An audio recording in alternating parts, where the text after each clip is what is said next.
Hi everyone, my name's Bronnie Speed and I'm the founding director of Accountants IQ. Our business specialises in the provision of services to help accountants who work in the SMSF advice space, either under a limited AFSL or full. And we're delighted to be partnering with Thomson Reuters in this area. I'm a chartered accountant and a certified financial planner with, dare I say, over 25 years experience in the industry. And I also work with Chartered Accountants Australia and New Zealand as their leader in financial advice. This video has been prepared specifically for those of you who deal with clients in the SMSF space.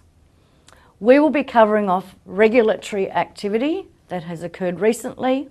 We'll have a quick look at the Royal Commission. We'll take a look at the best interest duty and how it's not being done well. We'll give you a couple of tips on how you can do it better, and we'll also give you a little friendly reminder of a couple of things that need to be done before the end of this year. Okay, let's have a look at some recent regulatory activity. And let's start off with ASIC Report 562, which was a really timely best interest duties reminder to us all, and it came out in January of this year. This report covered off the 4 big banks as well as AMP and found that over 75% of the advice that was reviewed did not meet best interest duty. We're going to come back to that in a while. Let's now turn to ASIC Regulatory Guide 234, which specifically addresses how you advertise your advice services. Can I suggest that at the end of this video, you check your websites. It's the biggest area that ASIC are currently surveilling. And what they're looking for is how you express the way your advice is provided. Are you under an AFSL? And if so, are you letting the public know that? If you are under an AFSL, have you got clearly on your website what the name of it is? And may I also suggest that you record the number? And the last of the 3 that I wanted to touch on in this first area is around the new mandatory data breach notification laws that came in February. These relate specifically around the issues of privacy. And can I just give you a friendly reminder that you should know what that report says, and you should also all have a breach register within your businesses to reflect the changes that came in February. We've just had a look at some of the ASIC reports that were released earlier this year, which is about ASIC Report 575. It actually leads on from 562 that was released in January, and this one's probably even worse. The first one said that 75% of advice was not in line with best interest duty, and this one found that 90% of advice in relation to setting up SMSFs did not comply with the law, once again, mainly in relation to best interest duty. Now, some of that advice was not compliant because it was blatantly poor. It left a client in a much worse position, but that was really 10% of the sample space. Another 19% was clearly not good, but the bulk of that 90% was in relation to the recording of best interest duty, and that is something we can all do something about. What I'd like to propose to you is that if we were to give you the right tools and processes and remind you of what you need to do to meet your obligations, life should be made easier. At the beginning of the first slide, I mentioned ASIC Report 562 that looked into the 4 big banks as well as AMP. And that, in my view, was a trigger in part, and only in part, for the Royal Commission that we've all seen on our televisions, in our papers, in the media and everywhere over the last few months. Justice Hayne produced his interim report, which exposed completely unacceptable conduct by financial services entities and individuals that has clearly fallen short of community expectations. Now, last Friday was the close-off date for submissions responding to that interim report, and I know from being in the marketplace that reports went in from financial institutions, it went in from financial advisors, it went in from the accounting professions, it went in from individuals, it went in from those people who felt that they still hadn't been heard. Commissioner Hayne will now review the reports that have been handed in off the back of his report, and his final report will be very interesting, which is due to be released in February of next year. Turning now to the best interest duty and how we can help you with reinforcing the standards of best interest duty that were really released quite some time ago when the FOFA reforms came in. FOFA being Future of Financial Advice.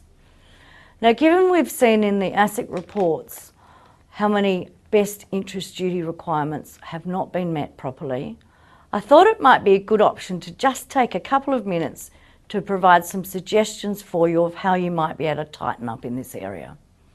The first area is the scope of your work, and that should now include 3 very specific components. Make sure you name exactly the areas in which your advice will cover. So if the client wants to establish a fund, make sure you note they want to establish a fund. If the client does not want you to address contributions, make sure you note that no contribution advice is to be given. And thirdly, if the client has in fact gone and set up their own fund and simply wants some information from you as to how to roll an existing super fund into their new SMSF, note that that's been done. So under scope, 3 areas. 1, what's included. 2, what's not to be included. And thirdly, what specific facts they've come to you with that need to be noted. Then turn to the objectives, make them crystal clear. Make sure any reader of that piece of advice would know what the client has asked you for.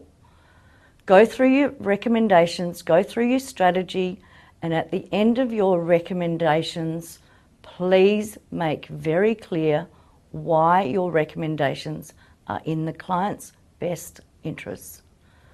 If you can relate them back to the objectives, and in particular relate them back to the scope of the advice, you have fulfilled your requirements under the FOFA, Future of Financial Advice, safe harbour provisions that came in several years ago. If I was a compliance person, what I'd like to be able to see in your statement of advice is a paragraph or a sentence that says, quote, "These recommendations are in your best interests because," and that's where you need to then very clearly link back the best interest duty with their objectives, with the scope of the work, and that will see a much, much more compliant piece of work for the regulator and a much better piece of work for the client. Let's keep going on this theme of having really good quality statements of advice that tick off the various components of a statement of advice quite clearly. Checklists are a really good way of doing this, and Thomson Reuters has a fabulous checklist and a fabulous template that you can use to help you out in this area. The statement of advice checklist is pretty simple, and it's really good practice to have one checklist on each client file. That checklist should just have tick boxes. Have you covered off client data? Do you know exactly what the client wants to achieve? Are your strategy and advice recommendations well documented? Have you covered off the FOFA provisions, including best interest duty, and have you given the appropriate warnings and necessary disclosures that those requirements require? Do you have an implementation schedule? Have you relayed the costs accurately? Is there an authority to proceed? And have you provided any warnings that need to be provided if the client has not given you enough specific information? The statement of advice document that's online that Thomson Reuters has is an excellent example of a limited advice piece of work that you can easily complete. It means that you will have a compliant document.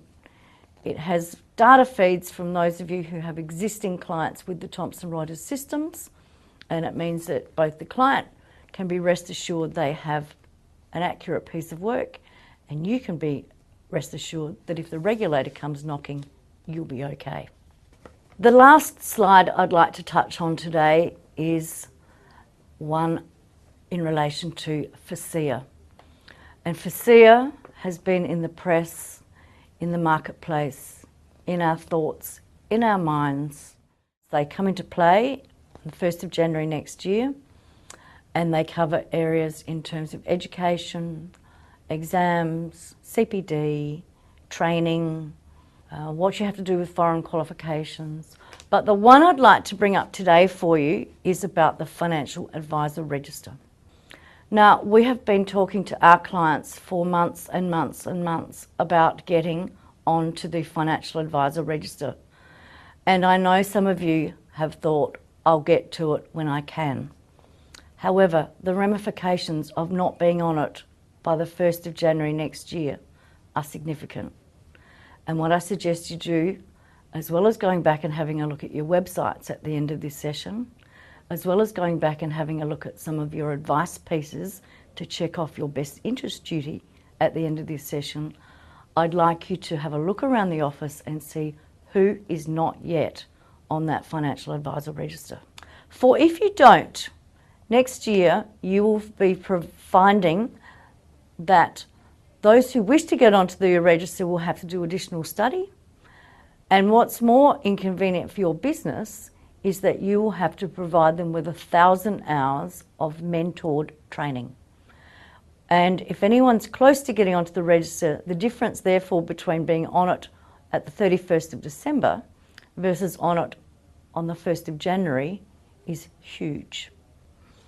The FASEA reforms are around education, they are around our study, they are around all of us needing to do an exam, CPD's included, foreign qualifications are included, what's a provisional financial advisor going to be called, and that's another topic for another day, because we could easily do a session on the ramifications of those reforms, and we're certainly looking to the next releases from FASEA being made available in the next couple of weeks. So check the press and check this space. There's a lot more to come. Lastly, I'd like to thank you very much for your attendance today at our session, and we thank Thomson Reuters for the opportunity to give you a few pointers on how you can tighten up some regulatory requirements within your practice. Look, we trust that you've got a couple of pointers from here, and I'd like to think that you will go back and implement them pretty much after this session or certainly in the next few days to come. And we really look forward to the opportunity of talking to you again. If you have any queries, please don't hesitate to contact us. Thank you very much.